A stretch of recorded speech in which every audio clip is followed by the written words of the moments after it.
people here than there was in Edinburgh. Okay, I won't do what I did in Edinburgh. You can see it online. It's on YouTube if you want to have a look. And if you do look at it, just bear in mind that my ex-husband did watch it the day after, and he features quite heavily in it, which made it even funnier. Gosh. Right. So, this obviously isn't what I do for a living. I've had many jobs in my life. One of my favourite jobs, I used to work in a quasar when I was at university in the Metro Centre up in Gateshead. And, any Liverpool supporters in? No, I won't. Can I just point out what's really nice? See the Liverpool shirt at the back, they've even put the score on it, 1-0. I wasn't going to mention that. Yeah, I worked at a quasar and I was known as the Tamagotchi killer, which is a bit mean. Those of us of a certain age will remember these Tamagotchis, which were tiny little digital things that were little animals, which were just plain weird.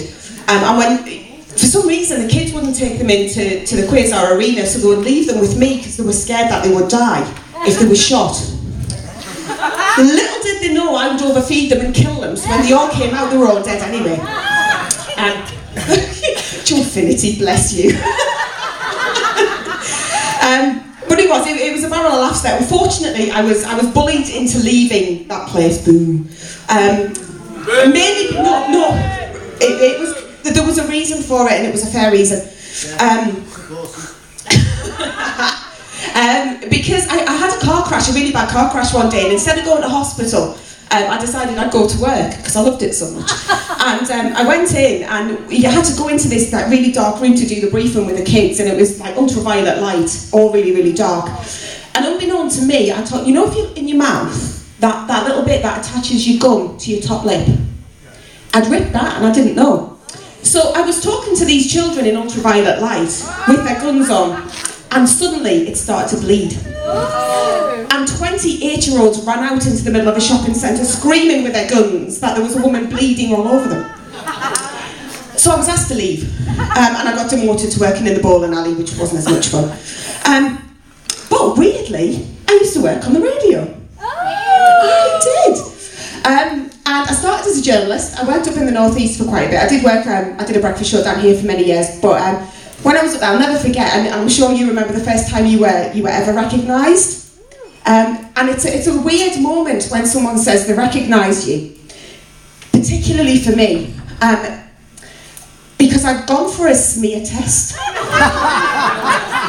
And I'd walked into the doctors, and it was weird. I mean, the northeast is just weird in general, isn't it? Let's be fair. But when you went in, every doctor had their own receptionist, and I walked in, and they were all very, I know her, who's she? I know her. But nothing else was said. So eventually, you know, as it is, you have an appointment at 9 o'clock and you get seen at 11:30.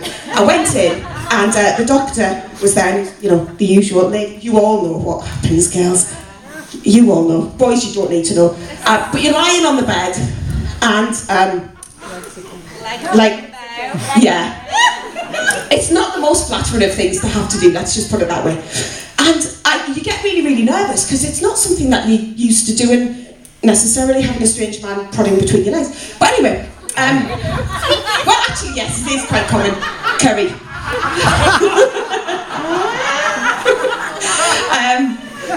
So I just start talking, and you just start talking random, don't you? You just, when you're in a nervous situation, you just gabble on a little bit. So he's there, and I'm there, going on a little bit, and all of a sudden he just went really, really quiet, and his head appeared above my skirt.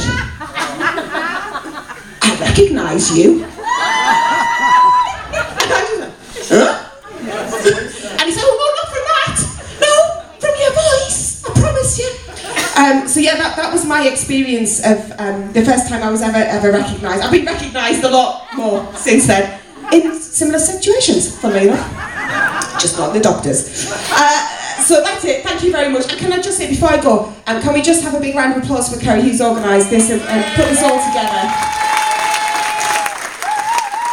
She's caused me a lot of heartache.